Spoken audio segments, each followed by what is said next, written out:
तीन तरह के लोग होते हैं। एक वो हैं जो खाने के लिए आए, एक वो हैं जो छीनने के लिए आए, और एक वो हैं जो खिलाने के लिए आए। एक वो हैं जो देवता बनकर जीते हैं, एक वो हैं जो मनुष्य बनकर के जीते हैं, और एक वो हैं जो निशाचर बन के जीते हैं। जो दूसरों को खुद कमाते हैं, दूसरों को खिलाते हैं, उनकी देवव्रति होती है। खुद कमाते हैं, खुद खाते हैं, खुद कमाते हैं, खुद खाते हैं, उनकी मनुष्य वृत्ति होती है। और दूसरे कमाते हैं जिनसे छीन छीन करके खाते हैं, वो राक्षस प्रवृत्ति है। हमारी प्रवृत्ति राक्षसों की नहीं, हमारी प्रवृत्ति देवों की। आप बड़े भाग्यशाली, आप अकेले कमाने वाले हैं और आपसे घर में 10 लोग खाने वाले। सत्य यही है, मैं कथा इसलिए करता हूँ, इस कथा के माध्यम से हजारों लोग भोजन करते हैं। मैं भाग्यशाली हूँ, कितने ग्वारिया, कितने ड्राइवर, कितना लोग, कितना परिकर। सत्य है बिल्कुल, इसमें बिल्कुल झूठ नहीं है।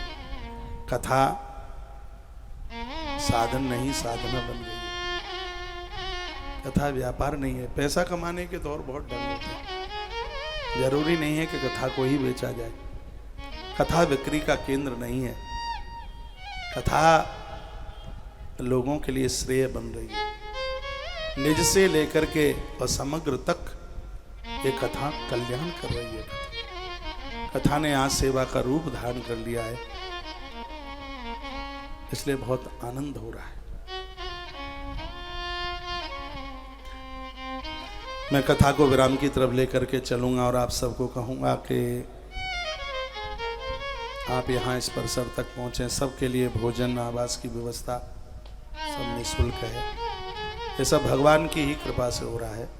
हाँ, आपको कहीं कमरा आलीशान चाहिए तो उसको तो आपको देना पड़ेगा, क्योंकि तुलसीवन आश्रम के यहाँ कमरे नहीं है। यहाँ ये पूरा परिसर आप देख रहे हैं, यहाँ से वहाँ तक बड़ी मोटी रकम लगी है। 1 महीने का कार्यक्रम, बहुत बड़ा कार्यक्रम होता है। आपसे यहाँ की रौनक बहुत बड़ी है। और हम सावन के महीने में 19 साल के बाद में जो 2 सावन पड़े हैं और महाकाल की धरती पर हम बैठे हैं, ये आप किराया खर्च करके नहीं, ये हर सिद्धि माता ने बुलाया है तब आए। मैया जी का बुलावा, माता ने बुलाया है, पहुंचे हो। महाकाल ने कृपा करी है, ठहर गए हो। और भैरव बाबा ने कृपा करी है कि 3 दिन से ज्यादा रुक रहे हो यहाँ पर।